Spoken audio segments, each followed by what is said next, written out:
Hello viewers, मैं हूं सरताज sir और आप देख रहे हैं सरताज सर की क्लास। भाई साहब, गुस्सा तो तुम्हें जिंदगी में कभी ना कभी आया ही होगा और इस गुस्से में या तो तुमने किसी का थोबड़ा तोड़ा होगा या कोई तुम्हारा ही बिगाड़ के चला गया होगा। लेकिन भैया एक बात जरूर है कि इस लड़ाई में जो गुस्से में बातचीत होती है ना, यही अगर अंग्रेजी में हो जाए तो भैया उस लड़ाई में 4 चांद लग जाते हैं। मतलब आसपास वाली भीड़ भी कहती है हाय हाय कितने पढ़े लिखे लोग हैं, अंग्रेजी में लड़ाई लड़ रहे, तहजीब से लड़ रहे। भैया आज इस वीडियो में मैं आपके लिए लड़ाई झगड़े और गुस्से में बोले जाने वाले बहुत सारे अंग्रेजी के फ्रेजेस लेकर आया हूं, जिनका इस्तेमाल आप पड़ोसी फड़ोसी और जिन पे अपना गुस्सा निकालना चाहते हैं, जिनसे फुके हुए उनके साथ कर सकते हैं। और भैया गुस्से वाले से फ्रेजेस सीखने के लिए इस वीडियो को अंत तक जरूर देखिएगा। आगे बढ़ने से पहले चैनल को सब्सक्राइब कर दीजिए, सब्सक्रिप्शन बटन पर और में एक बेल आइकन होगा उसको दबा दीजिए ताकि रोजाना वाली वीडियोस का नोटिफिकेशन आपको बिल्कुल टाइम पर मिल जाए।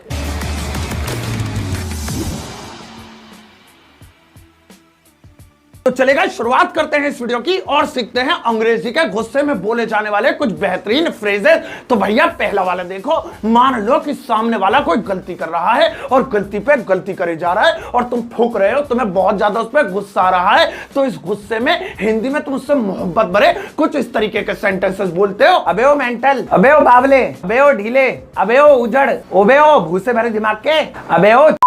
अबे ओ खिसके हुए। अब ये जितने भी हिंदी के शब्द आपने सुने हैं ना, उनके लिए अंग्रेजी का बस एक ही फ्रेज है और वो है यू सिली। अब ये जो यू सिली है ना, इसका मतलब यही होता है अबे ओ गधे, अबे ओ ढीले वगैरह वगैरह। मतलब आपको सामने वाला कोई भी ऐसा लग रहा है ना कि बेवकूफी भरे काम कर रहा है या फिर बहुत धीमे से काम कर रहा है या मंद बुद्धि वाले काम कर रहा है, बेवकूफी वाले काम कर रहा है, तो आप उससे कह सकते हैं यू सिली। तो जितने भी जहरीले जहरीले हिंदी के शब्द अभी आपने सुने थे ना, उसमें से कोई सा भी एक आपको बोलना हो तो अंग्रेजी में आपको यही बोलना है यू सिली। तो भैया सिलने वाला शब्द ध्यान रखना, यू सिली। अब भाई नेक्स्ट वाला देखो कि सामने वाला अगर आपको उल्टा सीधा बोल रहा है या कोई काम बिगाड़ रहा है, इन दोनों सिचुएशंस में आपको उस पर गुस्सा आने लगता है और जब आपका गुस्सा बढ़ने लगता है ना, तो आप उसे हिंदी में कुछ इस तरीके के सेंटेंसेस बोलते हो। अबे पागल वागल है क्या, ओ मेंटल है क्या, अबे ओ दिमाग खिसक गया क्या तेरा, सटक गई है क्या तेरी, दिमाग की हट गई है क्या तेरी, अकल घास चरने गई है क्या तेरी, दिमाग हिल गया है क्या तेरा। तो भाई इस तरीके के खूबसूरत वाक्यों के लिए आप अंग्रेजी का एक फ्रेज इस्तेमाल कर सकते हैं और वो है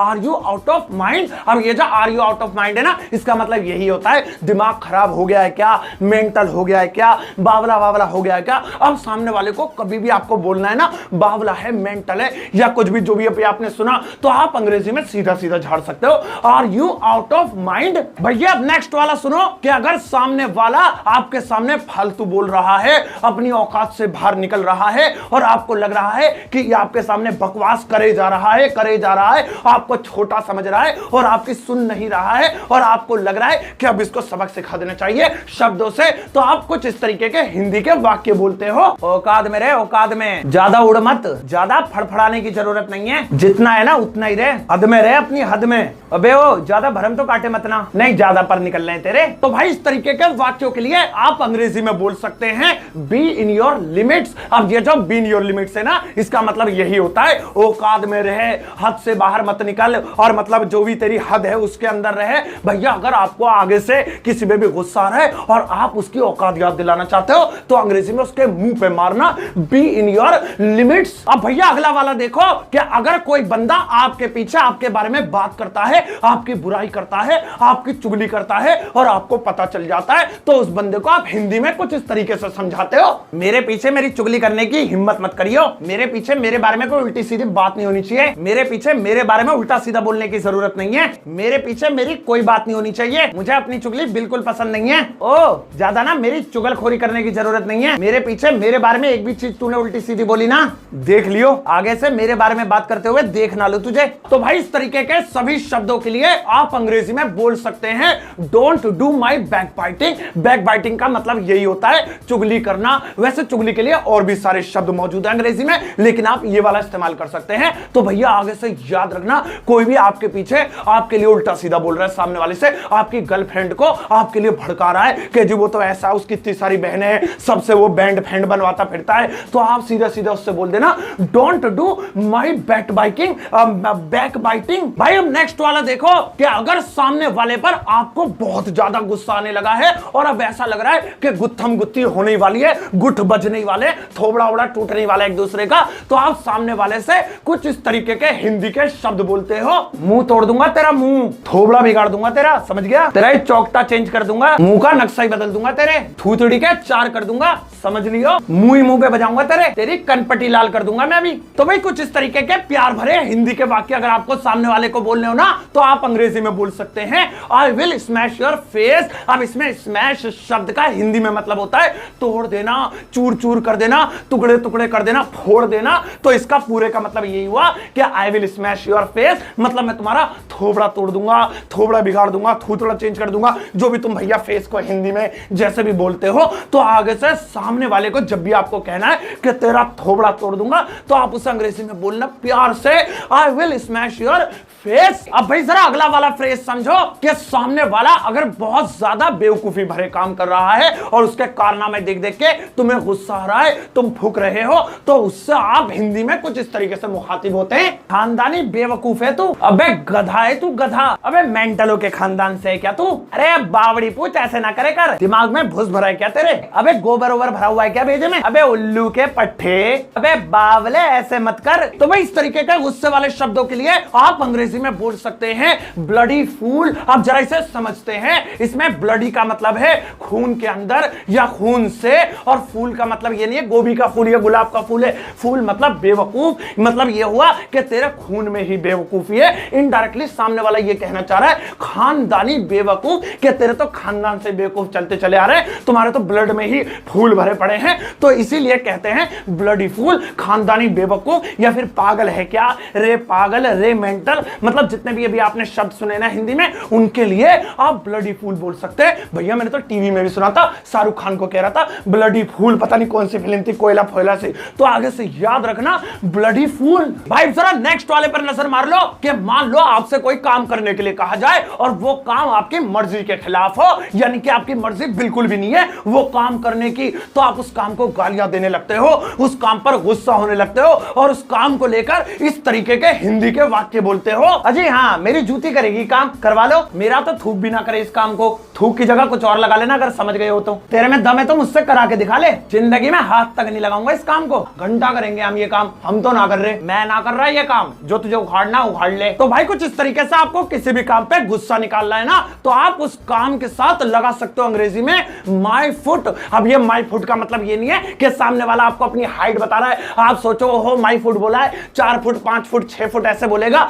बल्कि माई फुट का मतलब होता है मेरी एड़ी करेगी ये काम, मेरी जूती करेगी ये काम, यानी ये काम मैं बिल्कुल नहीं करूंगा, किसी में दम है तो करवा लो। तो कोई भी चीज या काम आपको ना पसंद है आप उसके साथ लगा सकते हो माई फुट। जैसे मोबाइल पसंद नहीं है तो बोल दो मोबाइल माई फुट, राहुल पसंद नहीं है राहुल माई फुट, सनी नहीं सनी को नहीं कहेंगे हम कुछ भी, भैया उसकी वजह से तो सब कुछ हो रहा है। या फिर कोई भी चीज ऐसी है जो आपको ना पसंद है आप बोल सकते हो माई फुट, तो भैया ध्यान रखना, और माई लेग माई किडनी या बब कुछ और मत बोलना, माई फुट ही बोलना। अब भाई जरा अगला वाला देखो कि अगर सामने वाला आपके सामने बक बक बक बक करे जा रहा है, बकवास बकवास कर रहा है, उसको नहीं पता कि आपका आना जाना नेतान में है और आपको लग रहा है कि तो फालतू बोल रहा है मेरे सामने, तो आप उसे हिंदी में कुछ इस तरीके से झाड़ देते हो, अबे ओ बकवास बंद कर, मुंह बंद कर ले अपना, पहले ये बकर बकर बंद कर अपनी, अबे बकवास बंद कर, आवाज नीचे करके बात कर, ये जो तू भौंक रहा है ना इसको बंद कर पहले। तो भाई इस तरीके के हिंदी के शब्दों के लिए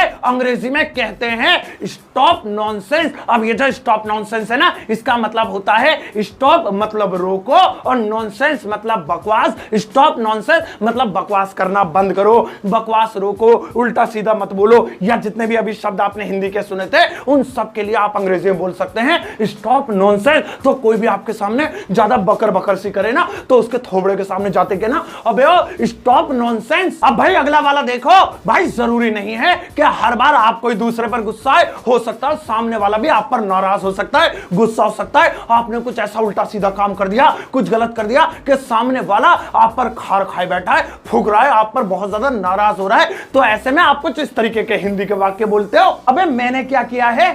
अबे हमने क्या बिगाड़ा है तेरा, क्या उखाड़ लिया मैंने तेरा, तेरी पूंछ पाड़ ली मैंने, कुछ कहा भी है मैंने तुझे? अबे देखियो मैंने कुछ करा नहीं है, खामा-खाई गले पड़ रहा है। तो भाई कुछ इस तरीके के वाक्यों के लिए आप अंग्रेजी में बोल सकते हैं what's wrong have I done. इसमें व्हाट्स रॉन्ग का मतलब है क्या गलत, हैव आई डन का मतलब है मैंने किया है या मैं कर चुका हूं। मतलब तुम्हें कभी भी लगे ना कि अबे हमारी क्या गलती थी, खामा-खाई क्यों हमारे पिछवाड़े पे लात मार रहा है, क्यों हमारे पीछे पड़ रहा है, तो आप सामने वाले को यही बोल सकते हो कि अबे हमारी क्या गलती है, मैंने क्या किया है। इंग्लिश में बोल सकते हो what's wrong have I done. इसमें आप थोड़ा सा आगे बढ़ा भी सकते हो, अबे मैंने तेरे साथ ऐसा क्या कर दिया, तो तेरे साथ के लिए with you, what's wrong have I done with you. या फिर अबे मैंने रानी के साथ ऐसा क्या कर दिया, मैंने राहुल के साथ ऐसा क्या कर दिया, what's wrong have I done with Rani या विद राहुल। तो भैया ध्यान रखना what's wrong have I done with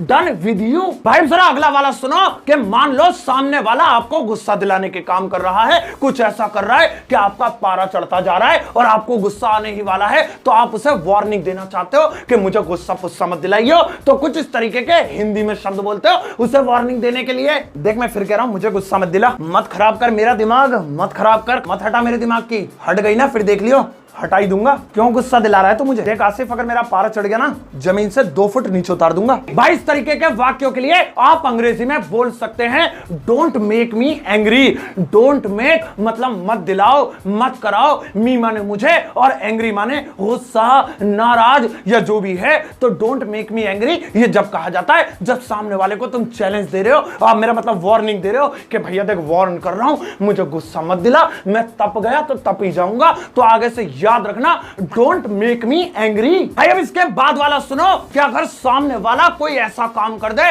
कि जिससे तुम्हें बहुत ही ज्यादा गुस्सा आ गया, तुम्हें लग रहा था ऐसा होना ही नहीं चाहिए था, इसने ये कैसे कर दिया, इसकी हिम्मत कैसे हो गई, तो आप उसे हिंदी में कुछ इस तरीके से समझाते हो तेरी हिम्मत कैसे हो गई, अबे जुर्रत कैसे कर ली तूने, ये करा क्यों तूने, अबे ये बता ये करा क्यों है तूने, अबे तूने करने के बारे में सोच भी कैसे लिया, इसके बारे में सोचने की तेरी हिम्मत कैसे हो गई, ज्यादा चर्बी चढ़ रही है क्या जो तूने ये कर दिया है बे, किससे पूछ के कराया तूने ये। तो भाई इस तरीके के सभी गुस्से वाले शब्दों के लिए अंग्रेजी में इस्तेमाल होता है हाउ डेयर यू। मैं तो बचपन से इसे फिल्मों में सुनता आ रहा हूं, पहले मैं सोचता था अबे ये बोलते हैं how dell you, how pell you, लेकिन भैया आप पता चला हाउ माने कैसे, डेयर माने हिम्मत हुई, यू माने तुम्हारी, हाउ डेयर यू तुम्हारी हिम्मत कैसे हुई, या ये किससे पूछ के करा, या ये क्यों करा, कैसे कर लिया। जब भी आप किसी को धमकाना चाहते हैं या फिर आप उस पर गुस्सा हो रहे हैं आप बोल सकते हैं हाउ डेयर यू। लेकिन भैया रुको, इसे थोड़ा और लंबा किया जा सकता है। हाउ डेयर यू के बाद टू और प्लस वो काम लगा सकते हैं जिसको लेकर आप सामने वाले पर नाराज हो रहे हैं, जैसे तेरी आने की हिम्मत कैसे हुई, how dare you to come, तेरी बैठने की हिम्मत कैसे हुई, how dare you to sit, तेरी मेरी वीडियो अनलाइक या डिसलाइक करने की हिम्मत कैसे हुई, how dare you to dislike video. तो भैया आगे से ध्यान रखना, कोई भी बंदा या बंदी जिस पर आप नाराज होना चाहते हैं उसके मुंह पे मारना हाउ डेयर यू। अब भाई अगले वाले पर गौर फरमाओ कि सामने वाले ने अगर कोई ऐसा काम कर दिया है कि तुम्हें उस पर इतना गुस्सा आ गया कि तुम उसकी शक्ल नहीं देखना चाहते, तुम चाहते हो वो यहां से चला जाए वरना तुम उसका थोबड़ा बिगाड़ दोगे, अभी उस पर टूट पड़ोगे, उसको मार पीट दोगे और तुम कह रहे हो जा, तो कुछ इस तरीके के हिंदी के शब्द बोलते हो आप उससे, निकल निकल निकल निकल बाहर निकल बाहर निकल निकल यहां से, कट ले अब यहां से 2 मिनट में, कभी काट दूं, चल फूट यहां से, चल हट हट भाग यहां से, चल दफा यहां से, दफा दफा दफा भगले यहां से, 2 मिनट में भगले, 2 मिनट में निकल यहां से चल। तो भाई कुछ इस तरीके के ढेर सारे वाक्यों के लिए आप अंग्रेजी में बोल सकते हैं गेट अवे फ्रॉम हियर। अब मुझे पता है आप में से बहुत सारे लोगों के दिमाग में एक वर्ड आया होगा, वो था गेट आउट। आपको लगा होगा शायद यही वाली इंग्लिश इसकी हो सकती है, नहीं हो सकती तो ये भी इस्तेमाल कर सकते हैं। भैया ऐसा नहीं है, गेट अवे फ्रॉम हियर और गेट आउट में डिफरेंस समझ लो, और वो ये है कि कहीं कमरे फमरे में है, मेट्रो फेट्रो मतलब किसी चीज के अंदर है, वहां से किसी को भगाना है तब कहते हैं गेट आउट। अब ये थोड़ी है तुम हमेशा कमरे के अंदर ही झगड़ा पकड़ा करोगे, भैया कहीं भी कर सकते हो, पार्क में कर सकते हो, मॉल में कर सकते हो, बुर्ज खलीफा के टावर पे खड़े होकर कर सकते हो, तो वहां पे थोड़ी कहेंगे गेट आउट मतलब बुर्ज खलीफा पे खड़े होकर कह रहे चल गेट आउट फ्रॉम हियर, बंदा कह रहा है यहां कहां से गेट आउट कर लो, भैया हर जगह पे गेट आउट नहीं लगता है। तो आगे से ध्यान रखना, गेट अवे फ्रॉम हियर इसे आप कमरे के अंदर भी इस्तेमाल कर सकते हो, कमरे के बाहर भी कर सकते हो, टॉयलेट फॉयलेट में भी इस्तेमाल कर सकते हो। तो कभी भी किसी को कहना ना मेरी नजरों से ओझल हो जा, दफा हो जा, चला जाए यहां से, तो आप कह सकते हो गेट अवे फ्रॉम हियर। भाई जरा लास्ट वाली सिचुएशन देखो कि अगर सामने वाला कोई ऐसा काम कर दे जिसे देखकर पहले तो तुम एकदम चौंक जाओ और फिर तुम्हें गुस्सा आए उसे देखकर कि ये क्या हो रहा है, ये तुमने क्या किया है। तो ऐसे सिचुएशन में आप सामने वाले के लिए कुछ इस तरीके के हिंदी के वाक्य बोलते हैं। ये क्या हो रहा है, क्या ये, अबे क्या बेहूदगी है, ये क्या मजाक लगा रखा है, ये क्या क्या क्या क्या मतलब है इसका, बता मुझे, बता मतलब क्या है इसका, क्या हो रहा है ये, अबे क्या बदतमीजी लगा रखी है ये, क्या अबे क्या बेशर्मी है ये, अबे क्या बेतुकी चीज है ये। तो भाई इस तरीके के हिंदी के गुस्से वाले वाक्यों के लिए अंग्रेजी में बोला जा सकता है व्हाट द हेल। अब पहली नजर में इस व्हाट द हेल को देखकर ऐसा ही लगेगा कि ये लिखा हुआ है मतलब कुछ नरक परक से रिलेटेड है, हेल माने नरक या जहन्नम या जो भी होता है, लेकिन भैया ऐसा कुछ भी नहीं है। इसका हिंदी में अर्थ होता है क्या मजाक है, क्या हो रहा है, मतलब कोई भी ऐसी चीज जिसे देखकर पहले तुम शॉक्ड हो जाओ और फिर तुम्हारा पारा चढ़ जाए, तुम्हें गुस्सा आ जाए, तो उस चीज को देखकर आप बोल सकते हो व्हाट द हेल। और भैया फिल्मों में हीरोइनी पिरोइनी तेते से कपड़े पहन के यही तो बोलती फिरती हैं what the hello, what the hello. अभी तो हमें बोलना चाहिए क्या पहन रखा है व्हाट द हेल। और भैया एक चीज और बता दूं, आप किसी का नाम जोड़कर भी व्हाट द हेल बोल सकते हो। मतलब किसी बंदे से आप नाराज हो गए, उसका नाम मान लो रवि था, तो आप बोल सकते हो what the hell with Ravi, या फिर बोल सकते हो कि तुमने ये कैसे कर दिया, what the hell with you. आगे से ध्यान रखना व्हाट द हेल। तो भैया ये थी आज की वीडियो अंग्रेजी में गुस्सा होने वाले कमाल कमाल के वर्ड्स और फ्रेजेस के ऊपर। आई एम श्योर कि आपको वीडियो बहुत मजेदार लगी होगी और आपकी नॉलेज भी बढ़ गई होगी। अब भैया आपके लिए एक छोटा सा गिफ्ट इंतजार कर रहा है। इस वीडियो के डिस्क्रिप्शन बॉक्स में जाना, वहां पर आपको एक लिंक मिलेगा, उस पर क्लिक करते एक पीडीएफ डाउनलोड हो जाएगी जिसकी कोई रकम फकम आपको नहीं देनी है, फ्री ऑफ कॉस्ट है। उस पीडीएफ के अंदर कुछ और नाराज होने वाले अंग्रेजी के कमाल कमाल के वर्ड्स मैंने आपके लिए रखे हुए हैं। अब भैया ये ना हो कि तुम उस फ्री की पीडीएफ के चक्कर में वीडियो छोड़कर जल्दी से चले जाओ। इस वीडियो के कमेंट बॉक्स में जाना और प्यारे प्यारे कमेंट्स भी करके आना। मैं प्यारे से कमेंट्स को अपना एक प्यारा सा धड़कता हुआ हार्ट दे दूंगा। अब भैया उस फ्री वाली पीडीएफ को और इस वीडियो को हर एक उस लड़की के साथ शेयर करना जो बात बात पे गुस्सा हो जाती है, नैन टपकने लग जाते हैं, रहन टपकने लग जाती है, और इस वीडियो को एक प्यारा सा लाइक देकर जाना।